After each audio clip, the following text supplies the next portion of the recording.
Assalamualaikum warahmatullahi wabarakatuh. Nama saya Fadila Yolanda Atan dengan NIM B119152. Pada video kali ini saya akan menjelaskan tentang sistem ekonomi nasional dan demokrasi ekonomi. Yang pertama, apa yang dimaksud dengan sistem ekonomi nasional? Ekonomi nasional adalah sistem yang digunakan oleh suatu negara untuk mengalokasikan sumber daya yang dimilikinya baik kepada individu maupun organisasi di negara tersebut. Yang kedua, apa yang dimaksud dengan ekonomi Pancasila? Ekonomi Pancasila merupakan isi dari sistem ekonomi Indonesia yang telah diamanatkan dalam Konstitusi Undang-Undang Dasar 1945. Suatu sistem ekonomi yang digali dan dibangun dari nilai-nilai yang dianut dalam warga Indonesia. Beberapa prinsip dasar yang berada tersebut selang lain berkaitan dengan prinsip kemanusiaan, nasionalisme, ekonomi, demokrasi ekonomi yang dibentuk dalam ekonomi kerakyatan dan keadilan. Sebagaimana teori ekonomi neoklasik yang dibangun atas dasar nasihat liberal dengan mengedepankan nilai individualisme dan kebebasan pasar. Sistem ekonomi Pancasila juga dibangun atas dasar nilai-nilai yang hidup dalam warga Indonesia, yang dapat bersumber dari nilai-nilai agama, kebudayaan, adat istiadat, atau norma-norma yang membentuk perilaku ekonomi warga Indonesia. Ekonomi Pancasila sebenarnya adalah teori dan sistem ekonomi yang mempunyai tujuan mengartikan perekonomian kolonial dijadikan nasional. Karena itu, untuk membumikan ekonomi Pancasila diperlukan pemahaman hakikat perekonomian kolonial dalam wacana ontologis. 3. Apa contoh dari Undang-Undang Dasar 1945 sebagai konstitusi ekonomi? Berdasarkan sistem demokrasi yang dipilih sebagai kerangka ketatanegaraan Indonesia, prinsip demokrasi ekonomi juga tertulis dalam pasal 33 ayat 4 Undang-Undang Dasar 1945 berisi tentang perekonomian nasional dan kesejahteraan nasional.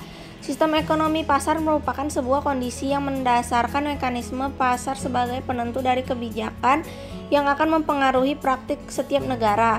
Pada pasal 33 ayat 4 UUD 1945 terdapat demokrasi ekonomi ini dimaknai sebagai sebuah kebebasan masyarakat dalam menjalankan kegiatan ekonomi. Pada frase berikutnya, pada pasal dan ayat yang sama dimaknai sebagai sebuah optimisme yang dibangun dalam mempercepat peningkatan kesejahteraan masyarakat dengan prinsip kebersamaan, efisiensi, berkeadilan, berkelanjutan, berwawasan lingkungan, kemandirian, serta dengan menjaga keseimbangan, kemajuan, dan kesatuan ekonomi nasional. Hal ini menunjukkan bahwa ekonomi pasar tidak boleh berjalan sendiri, perlu dikontrol dan harus diatur oleh negara serta masyarakat sipil. Peran negara dalam kerangka ekonomi nasional dapat dilihat berdasarkan pasal 23, pasal 27 ayat 2, pasal 33, dan pasal 34. Peran negara dalam sistem ekonomi kerakyatan antara lain meliputi 5 hal sebagai berikut. A. Memperkuat jati diri koperasi. B. Pengaturan bank sentral. C. Hal keuangan. D. Pengawasan. E. Mengembangkan BUMN. F. Memastikan pemanfaatan bumi, air, dan segala kekayaan yang terkandung di dalamnya bagi sebesar-besarnya kemakmuran rakyat. G. Memenuhi hak setiap warga negara untuk mendapatkan pekerjaan dan penghidupan yang layak. Dan terakhir, memelihara fakir miskin dan anak terlantar. 4. Menurut saudara, bagaimana sistem ekonomi nasional hari ini? Menurut saya, sistem perekonomian Indonesia masih kurang baik, masih banyak kekurangan dan masalah ekonomi yang terus meningkat. Sistem ini bisa diperbaiki dengan menggabungkan kekuatan bangsa untuk bersama-sama membangun sistem perekonomian Indonesia ke arah yang lebih maju lagi.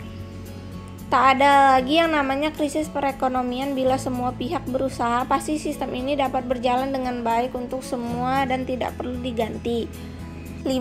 Apa yang dimaksud demokrasi ekonomi? Sistem demokrasi ekonomi adalah suatu sistem perekonomian nasional yang merupakan perwujudan dari falsafah Pancasila dan UUD 1945 yang berdasarkan kekeluargaan dan kegotong royongan dari, oleh, dan untuk rakyat di bawah pimpinan dan pengawasan pemerintah. Hal ini juga dijelaskan dalam TAP MPR nomor 4/MPR/1999 dengan menggunakan istilah sistem ekonomi kerakyatan, di mana masyarakat memegang peran aktif dalam kegiatan ekonomi dan pemerintah berusaha menciptakan iklim yang sehat bagi pertumbuhan dan perkembangan dunia usaha. Yang keenam, bagaimana demokrasi ekonomi dalam Undang-Undang Dasar 1945?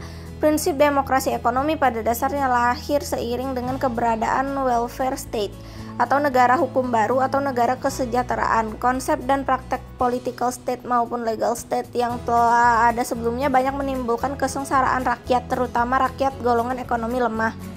Demokrasi ekonomi yang ditegaskan dalam pasal 33 ayat 4 UUD 1945 setelah amandemen tersebut dilaksanakan dengan prinsip kebersamaan, efisiensi, berkeadilan, berkelanjutan, berwawasan lingkungan, kemandirian, serta dengan menjaga keseimbangan, kemajuan, dan kesatuan ekonomi nasional.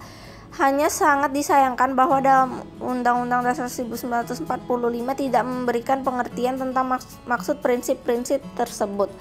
Ketentuan ayat 5 menegaskan bahwa ketentuan lebih lanjut mengenai pelaksanaan pasal ini diatur dalam undang-undang.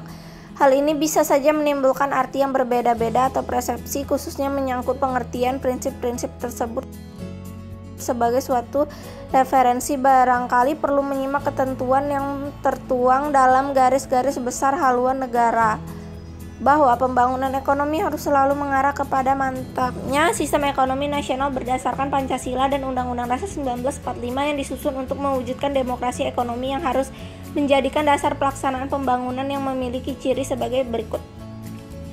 1. Perekonomian disusun sebagai usaha bersama berdasar atas asas kekeluargaan. 2. Cabang-cabang produksi yang penting bagi negara dan yang menguasai hajat hidup orang banyak dikuasai oleh negara. 3. Bumi, air, dan kekayaan alam yang terkandung di dalamnya sebagai pokok kemakmuran rakyat dikuasai oleh negara dan dipergunakan untuk sebesar-besarnya kemakmuran rakyat. 4. Sumber kekayaan dan keuangan negara dipergunakan dengan pemufakatan lembaga perwakilan rakyat dan pengawasan terhadap kebijaksanaannya ada pada lembaga perwakilan rakyat pula.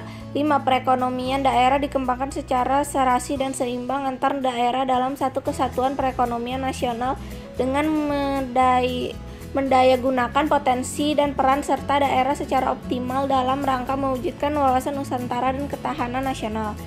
6.